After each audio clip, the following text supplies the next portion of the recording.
ಇಲ್ಲದ ನನ್ನನ್ನು ಈ ಮನೆಗೆ ಕರೆತಂದೆ. ಅಷ್ಟೇ ಅಲ್ಲ, ಶ್ರೀರಾಮನಂತ ಪತಿದೇವರು, ರಾಮ ಲಕ್ಷ್ಮಣರಂತ ಮೈದುನನ್ನು ಕೊಟ್ಟೆ. ಇನ್ನು ನನಗೆ ಯಾವ ಕೊರತೆಯೂ ಇಲ್ಲ.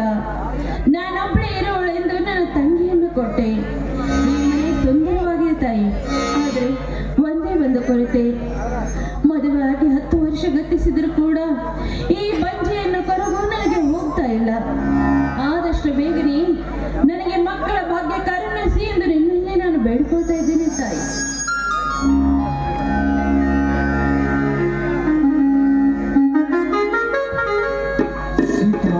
ಸೀತಾ, ವಿಜಯದಶಮಿ ಹಬ್ಬದಂದು ಶ್ರೀದೇವಿ ಮುಂದೆ ಏನನ್ನ ಬೇಡುತ್ತಿರುವೆ? ಯಾರು ಇಲ್ಲದ ನನಗೆ ಎಲ್ಲವನ್ನು ಕೊಟ್ಟ ಆ ದೇವರ ಹತ್ತಿರ ಆದಷ್ಟು ಬೇಗನೆ ನನ್ನ ಮಡಿಲಿಗೆ ಒಂದು ಮಗುವನ್ನು ಕೊಡು ತಾಯಿ ಅಂತ ಬೇಡ್ಕೊಳ್ತಾ ಇದ್ದೇನೆ. ಹೇ ಹುಚ್ಚಿ, ಬೇಡಿದಾಗ ಸಿಗದವೇನು ಮರದಲ್ಲಿ ಬಿಡುವ ಹಣ್ಣೆಂದು ತಿಳಿದಿರುವೆಯಾ? ಆ ತಾಯಿ ಕೃಪೆ ತೋರಿದರೆ ಒಂದೇ 2 ಮಕ್ಕಳನ್ನು ನೀನು ಪಡೆಯುವೆ. ಆ ಒಂದು ಗಳಿಗೆಗಾಗಿ ಜಾತಕ ಪಕ್ಷಿ ತರ ಕಾಯ್ತಾ ಕೊಡ್ತಿದ್ದೇನೆ. ಯಾವಾಗ ಆ ತಾಯಿ ನನಗೆ ವರವು ಕೊಡ್ತಾಳೆ ಅಂತ. ಪ್ರತಿಯ ಜೀವೆ ಕೂಗುತ್ತಾ ಆ ತಾಯಿಗೆ ಕೇಳಿಸುತ್ತದೆ ಸೀತಾ. ಆದರೆ ಮೊದಲು ನೋವನ್ನು ಕೊಟ್ಟು ನಂತರ ವರವನ್ನು ಕೊಡುವ ವರದಾತೆ ಈ ಮಾತೆ.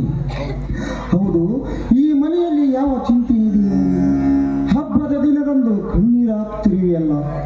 ಇಲ್ಲ ರೀ, ದೇವರಂತ ಪತಿ, ಮುತ್ತಿನಂತ ಮೈದನರು ನನ್ನನ್ನು ಕಣ್ಣಲ್ಲೇ ಕಣ್ಣಿಟ್ಟು ಜೋಪಾನ ಮಾಡ್ತಾ ಇದ್ದಾರೆ. ನನಗೆ ಯಾವ ಕೊರತೆನೂ ಇಲ್ಲ ರೀ. ಸೀತಾ, ಭೂಮಿ ಮೇಲೆ ಎಷ್ಟು ಜನ ಮಕ್ಕಳು ಅನಾಥರಾಗಿದ್ದಾರೆ. ಅವರನ್ನೇ ನಮ್ಮ ಮಕ್ಕಳೆಂದು ಭಾವಿಸೋಣ. ಎಷ್ಟೋ ಜನ ಮಕ್ಕಳಿಲ್ಲದೆ ಕೊರಗುತ್ತಿದ್ದರೆ ಅವರನ್ನು ಕಂಡು ತಾಳ್ಮೆಯಿಂದ ಇರೋಣ. ಸೀತಾ, ಹರಕೆ ಹೊತ್ತು ಪ್ರೀತಿಯಿಂದ ಸಾಕಿದವರ ಎತ್ತವರನ್ನು ಅನಾಥ ಆಶ್ರಮಕ್ಕೆ ತಳ್ಳುವ ದುಷ್ಟ ಮಕ್ಕಳೆಷ್ಟಿಲ್ಲ ಈ ಸಮಾಜದಲ್ಲಿ. ಜೀವನದ ಕೊನೆಗೂ ಮಗುವಾಗಿರೋಣ, ತಿಳಿತೇ? ಆಯ್ತು, ನಿಮ್ಮ ಮಾತಂತೆ ಆಗಲಿ. ಪತಿ ಹೇಳಿದ ಹಾಗೆ ಸತಿಯಾದ ಕೇಳಿಕೊಂಡು ಹೋಗುವುದು ಅವಳ ಧರ್ಮವಲ್ಲವೇನ್ರಿ? ಆಯ್ತು, ನಿಮ್ಮ ಹೆಜ್ಜೆಯಲ್ಲಿ ನಾನು ಹೆಜ್ಜೆ ಹಾಕ್ತೇನೆ. ಆಯ್ತು ರೀ, ಬನ್ನಿ, ಒಳಗೆ ಅಡಿಗೆ ರೆಡಿ ಮಾಡ್ತೀನಿ, ಊಟ ಮಾಡುವರಂತೆ. ವಿಜಯದಶಮಿ ಹಬ್ಬದಂದು ಈ ನಿನ್ನ ದೇವರಿಗೆ ಯಾವ ದಕ್ಷಿಣೆ ಇಲ್ಲವೇ ಸೀತಾ? ಆಹಾ, ದಕ್ಷಿಣೆ ಏನೂ ಇಲ್ಲ ರೀ, ಬರೀ ಪ್ರದಕ್ಷಿಣೆ ಮಾತ್ರ. ಇದೇನ್ರಿ ನಿಮ್ಮ ಹುಡುಗಾಟ? ಇಷ್ಟೊತ್ತಿಗೆ ಮೈದುನರ ಬರೋ ಹೊತ್ತಾಯ್ತು. ಈಗ ಹುಡುಗಾಟ ಆಡದೆ ವಯಸ್ಸಾದ ಮೇಲೆ ಆಡಲಾಗುತ್ತದೆ. ನಾನು ಬಡವಿ, ಆತ ಬಡವೆ, ಒಲವೇ ನಮ್ಮ ಬದುಕು ಅಂತ ಬೇಂದ್ರ ಕವಿ ಹೇಳಿಲ್ಲವೇ? ರೀ, ಬಡತನವಿದ್ದರೂ ಕೂಡ ನನ್ನನ್ನು ಅಷ್ಟೊಂದು ಜೋಪಾನ ಮಾಡ್ತಾ ಇದ್ದೀರಾ ರೀ. ಗಂಡ ಎಂಡರ ನಡುವೆ ಋಣದ ಮಾತೇಕೆ? ಜೀವನದ 7 ಬೀಳಿನಲ್ಲಿ ಜೊತೆಯಾಗಿ ಸಾಗುವುದೇ ನಿನ್ನ ಮಾತೆ ನನಗೆ ಹಾಲು ಜೇನು. ಎಲ್ಲಿ ಖುಷಿಯಲ್ಲಿ ಮೂಡಿ ಬರಲಿ ಒಂದು ಪ್ರೇಮಗೀತೆ.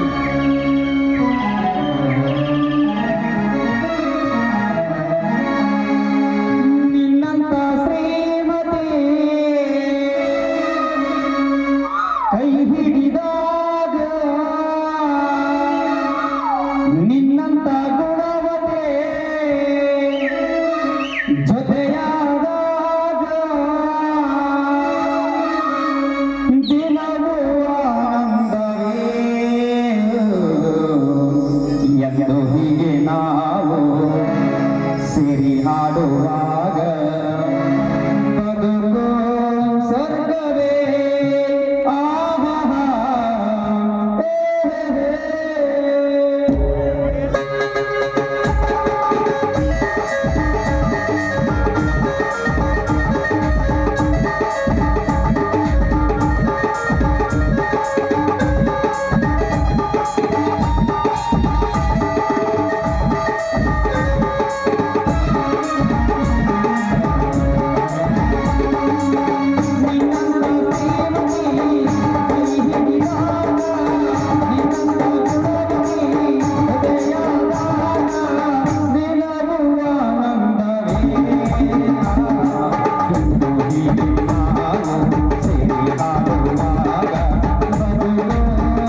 ಅಣ್ಣ ಅತ್ತಿಗೆ ಬಾರೋ ಮೈದನ, ಈಗ ಬಂದೇನು ನೋಡು.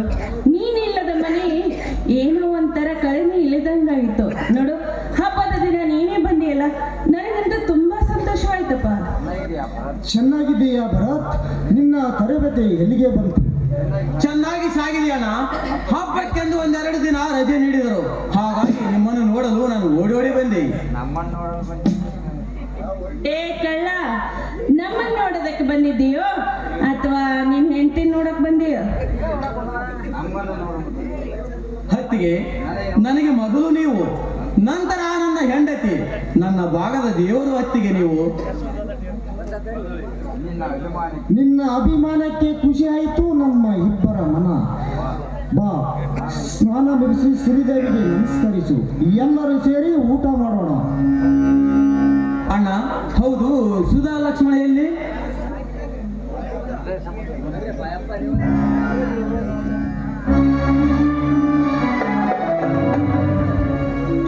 ಇಲ್ಲೇ ಬಂದೆವು ಭರತ್. ಹೌದು, ನೀನು ಯಾವಾಗ ಬಂದೆ? ಎಲ್ಲ ಕ್ಷೇಮವೇ? ಇದೇನು, ನನ್ನ ಹೆಂಡತಿ ಸುಧಾ ತುಂಬಾ ಗಾಬರಿ ಆಗಿದ್ದಾಳೆ. ಏನಾಯ್ತು ಹೇಳು ಲಕ್ಷ್ಮಣ ಅವಳಿಗೆ? ರೀ, ಹಾಗೇನಿಲ್ಲ ರೀ, ಮೈಯಲ್ಲಿ ಸ್ವಲ್ಪ ಹುಷಾರಿರ್ಲಿಲ್ಲ ರೀ. ನೀವೇನು ಮುಚ್ಚಿಡ್ತಿದ್ದೀರಾ? ಅದೇನೊಂದು ಹೇಳಿ. ನಿಮಗೆ ಕಾಡಿದ ಕಪಿಯನ್ನು ಒದ್ದು ಬುದ್ಧಿ ಕಲಿಸುತ್ತೇನೆ. ಹೇಳದಿದ್ದರೆ ನನ್ನ ಮೇಲೆ ಆಣೆ. ಹೊಲಕ್ಕೆಂದು ಬರುತ್ತಿದ್ದ ಸುಧಳನ್ನು ಹೊಡ್ಡ ಗಟ್ಟಿ ಮಾನಭಂಗಕ್ಕೆ ಪ್ರಯತ್ನಿಸಿದ ಆ ವಜ್ರಕಾಂತನ ಅವನನ್ನು ಸದೆ ಬೆಳೆದು ಇವಳನ್ನು ನಾನು ಕಾಪಾಡಿದೆ ಭರತ್. ಲೇ ಶರತ್! ಅಂದು ನನ್ನ ಅತ್ತಿಗೆಯನ್ನು ಕೆಣಕಿದ ಅಲ್ಲವೇ, ಇಂದು ನನ್ನ ಸತಿಯ ತಂಡಿಗೆ ಬಂದಿದೆಯಾ ದುಷ್ಟ? ನಿನ್ನೀಗಲೇ ಮಟ್ಟ ಹಾಕಿದ್ದೇನೆ. ನೀವು ಮೈದನ ನಿಂತ್ಕೋ ನೋಡು. ನಿನಗೇನಾದ್ರೂ ಹೆಚ್ಚು ಕಡಿಮೆ ಆದ್ರೆ ನನ್ನ ಪ್ರಾಣವೇ ಹೋದ ಹಾಗೆ ಆಗುತ್ತದೆ. ಅಯ್ಯೋ ಅಮ್ಮ. ಅತ್ತಿಗೆ ಏನಾಯ್ತು? ಅತ್ತಿಗೆ ಏನಾಯ್ತು? ಅಣ್ಣ, ಬೇಗನೆ ಡಾಕ್ಟರ್ಗೆ ಕರೆ ಮಾಡೋಣ. ಅತ್ತಿಗೆ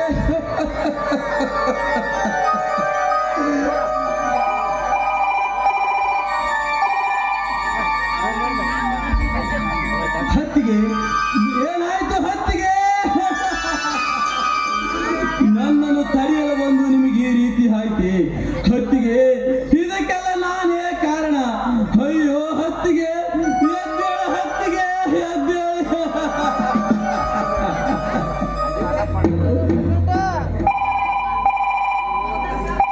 ಹಲೋ, ಖುಷಿ ಆಸ್ಪತ್ರೆನಾ? ನಾನು ಶ್ರೀರಾಮ ಮಾತಾಡುತ್ತಿರೋದು. ಆನಂದ ಡಾಕ್ಟರ್ ಇದ್ದಾರಾ? ಅವ್ರನ್ನನ್ನು ದಯಮಾಡಿ ಕಳಿಸಿಕೊಡಿ. ನನ್ನ ಹೆಂಡತಿ ಮೂರ್ಛೆ ಹೋಗಿದ್ದಾಳೆ.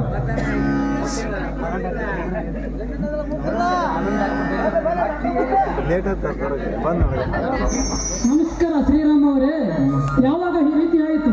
ಭಯಪಡಬೇಡಿ, ನಾನು ಪರೀಕ್ಷೆ ಮಾಡಿ ಗುಣಪಡಿಸುತ್ತೇನೆ. ಡಾಕ್ಟರ್ ಬನ್ನಿ, ಏನಾಗಿದೆ ಅಂತ ನೋಡಿ. ಮಾತಾಡುತ್ತಲೇ ಅಕ್ಕ ತಲೆ ಸುತ್ತು ಬಂದು ಬಿದ್ಬಿಟ್ಲು. ಏನಾಗಿದೆ?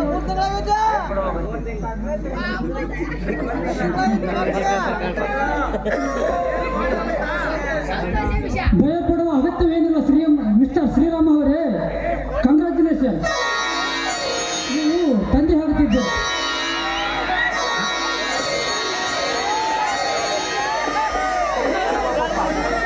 ಇಲ್ಲಿ ಬರ್ರಿ. ನಾನು ತಾನೇ ಹೋಗ್ತಾ ಇದ್ದೇನೆ ರೀ.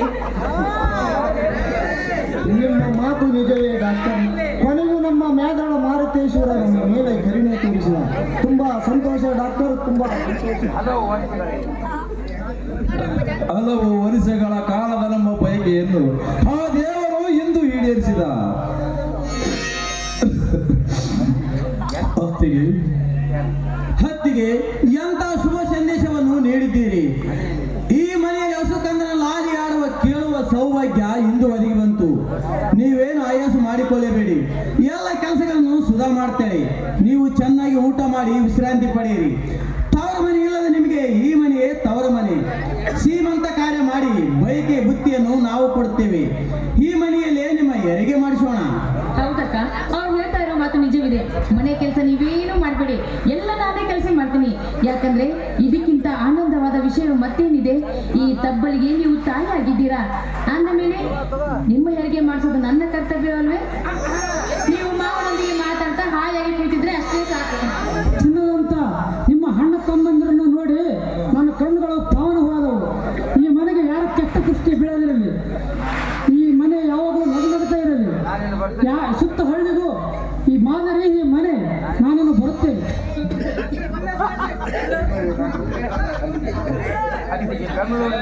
ಹತ್ತಿಗೆ ಬೆಂಗಳೂರಿನಿಂದ ಬರುವಾಗ ಮಗುವಿಗೆ ಆಟಕ್ಕೆ ಸಾಮಾನು ಬಟ್ಟೆಗಳನ್ನು ನಾನು ತರುತ್ತೇನೆ. ಸೀತಾ, ಈ ನಿನ್ನ ಕೊರಗನ್ನು ಆ ದೇವರು ದೂರ ಮಾಡಿದ. ಬನ್ನಿ ಸೋದರರೇ, ವಿಜಯದಶಮಿ ದಿನ ಶ್ರೀದೇವಿ ನಮಗೆ ಒಳ್ಳೆ ಕ್ಷಣಗಳು ನೀಡಿದರು.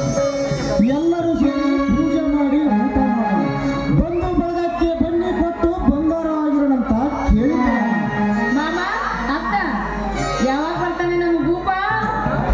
ಈಗ ಬರ್ತಾನೆ.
ಮಾವ, ಅಂತೂ ಇಂತೂ ಕೆಲಸ ಮಾಡ್ಬಿಟ್ರಿ.